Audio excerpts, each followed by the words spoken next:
I started my day rather normally. I woke, shaved, showered, and grabbed a cup of Starbucks on the way to school. Nothing much, just a small latte. It kept me going for the morning, and by the afternoon I was tired because it worked its way through my system. I was on the technical staff of the school's theater department, and we had a show that evening around 7 o'clock. I was tired and offered to make the dinner, drink run for the group. I stopped at some fast food restaurants and the local supermarket. There I made the second best decision of the day.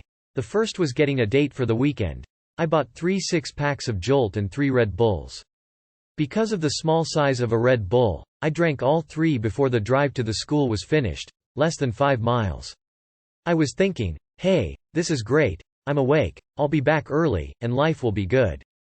Unfortunately, I was going 85 in a 35 and ended up with a hefty ticket. I told the officer that I'd give him a free seat at the show if he let me off with just the ticket. Good thing that he liked high school theater.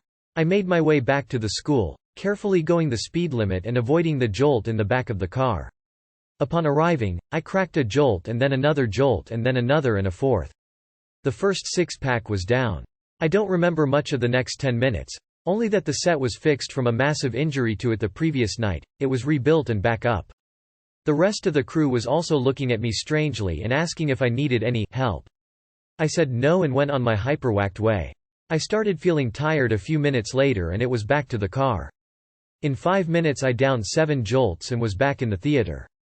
Curtain was 10 minutes away and I had just finished 12 cans of Jolt and 3 Red Bulls in about 45 minutes. I was pumped. Everyone around me was going, "Calm down, it's just a show.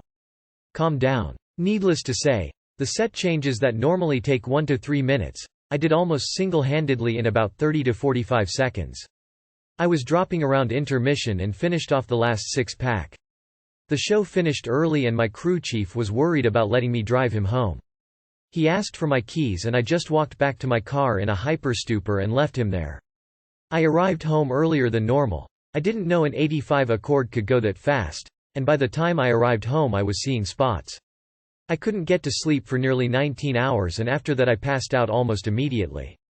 I don't remember any of the next 36 hours, but I do know that when I awoke there was a small amount of blood on my pillow and it was a day and a half later.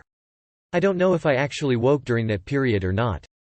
To make a long story short, we had a great show, and that's about all I can remember. The caffeine helped immensely, and I'll be sure to have more the next time I work on a show.